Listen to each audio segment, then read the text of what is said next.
olhar para trás e dizer que vamos agora olhar para frente, ou seja, olhar para frente sem se esquecer do passado.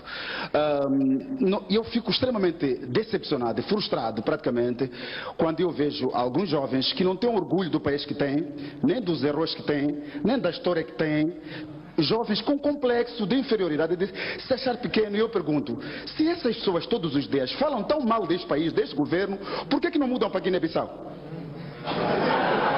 Ninguém fala, só tem 10 anos, mas tá com bengala. Trocamos o giz por armas e balas. Este é o país que parece senzala. O povo é que manda, mas não tem palavras. Luta por ela se querem mudança brada. O ensino é podre, o hospital é podre. O ocidente ri vendo o meu povo pobre. Lançaram um feitiço, mas nada mudou. Mas uma luz fundiu, uma lâmpada basou. Como posso falar bem do país sem futuro? Que para seres deputado basta tu seres burro. Doutorados sem diploma, nosso povo já não sonha. Às vezes afirmar que sou guinense dá vergonha. Olá, sejam bem-vindos ao meu canal, Guigui Sincero. Sincero, porque vou abordar várias questões relacionadas com o meu país de origem, a Guiné-Bissau, com a máxima sinceridade, desde a sua independência até à atualidade. Será a partir da independência, porque é a partir desse período que começa realmente a história da Guiné-Bissau atual, e aquilo que nós vemos antes desse momento diz respeito à Guiné Portuguesa. Assim sendo, vou centrar-me do período pós-independência aos dias atuais. Vou abordar questões relacionadas com a política, educação e a saúde, visto que são os aspectos mais deficientes do nosso país. Desde a nossa independência até hoje, não se vê nenhum avanço em vários aspectos, mas é mais grave em relação a estes três elementos fundamentais para um Estado. Vou demonstrar que a história repete-se. No passado, adquirimos certos comportamentos e nos dias de hoje, os mesmos comportamentos continuam presentes na nossa sociedade. Por isso, eu defendo sempre que a história repete-se. Houve vários erros no passado e, como os mesmos não foram vistos, reconhecidos e corrigidos, e, atualmente, continuamos a cometer os mesmos erros e os mesmos continuam a provocar graves consequências. Para percebermos o presente da Guiné-Bissau,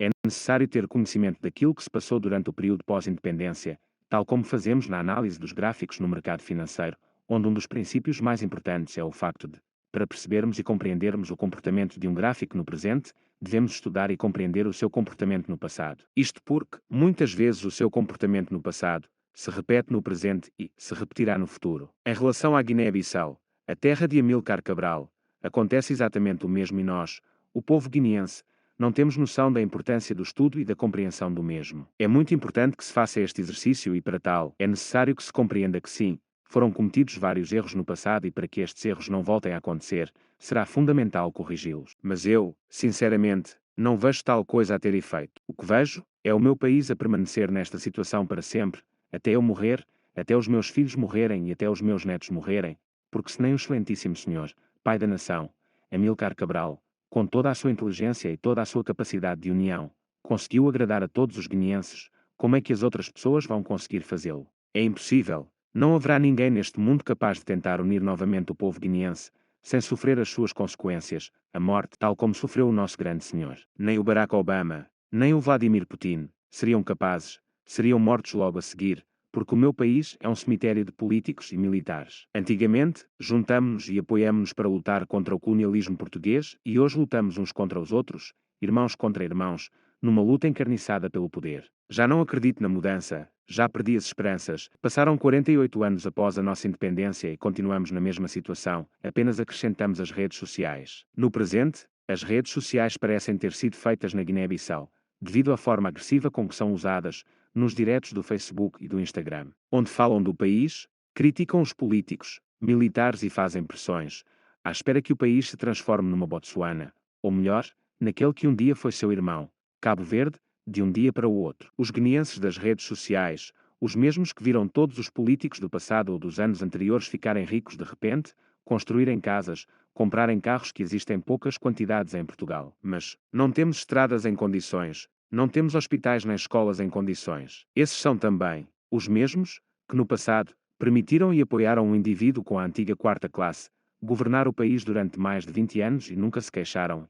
Agora reclamam daqueles que dizem que têm licenciaturas e mestrados em Portugal e em Espanha, dos quais não existem registro. Foi exatamente por este motivo que surgiu a ideia da criação deste canal, porque eu, contrariamente aos outros, conheço e compreendo bem o nosso passado e sei que são necessárias muitas mudanças, mas essas mudanças não ocorrem num dia, num mês ou num ano. Ó terra de Amílcar Cabral, quem te viu, quem te vê. A sua terra tornou-se num território onde tudo é ao contrário. Nós primeiro limpamos o rabo e só depois fazemos as necessidades, compramos os pneus e só a seguir é que compramos o carro. Os nossos políticos e militares têm boas casas, bons carros, mas nós continuamos a ser um dos países mais pobres, mais corrupto, mais endividado, mais desorganizado do mundo. Um Estado falhado e, nós como gostamos de bater recordes, tal como o Cristiano Ronaldo, atualmente, somos um narco-Estado, o primo da Colômbia. A história repete-se. No passado, permitimos a um indivíduo com quarta classe governar o país e orientar os seus destinos.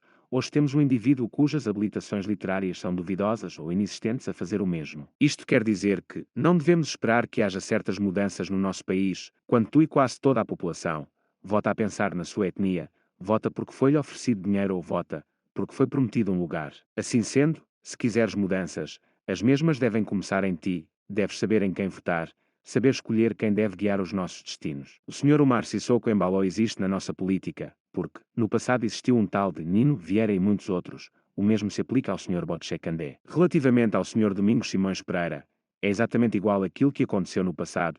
Existiram figuras como ele e foram mortos por serem inteligentes, cultos e por quererem boas mudanças para o seu país, como Paulo Correia e Viriato Pã. É por isso que digo sempre, a história repete-se. No passado, tivemos governantes ignorantes e não fizemos rigorosamente nada para que isso não voltasse a acontecer. No presente, continuamos a ser governados por ignorantes e mentirosos. Ó terra de Amílcar Cabral, quem te viu, quem te vê. Se soubéssemos que estarias desta forma, nestas condições, preferíamos 1000 vezes que fossem os cabo-verdianos, como Aristides Pereira, Luís Cabral e outros elementos a governarem e a conduzirem os destinos do nosso país, porque ao contrário de vocês, eram pessoas com estudos, quadros superiores, pessoas cultas e capazes. Basta compararmos os dois países, para percebermos que existem diferenças abismais. Se fosse no futebol, nós seríamos o Rio Ave, enquanto Cabo Verde seria um Benfica. É realmente vergonhoso. Se os problemas da Guiné-Bissau não te dizem respeito, não te preocupes, apenas subscreve-te ao meu canal Gigi Sincero e partilha com os teus amigos guineenses, porque, nos dias de hoje, todos têm um amigo, colega, conhecido, que é guineense.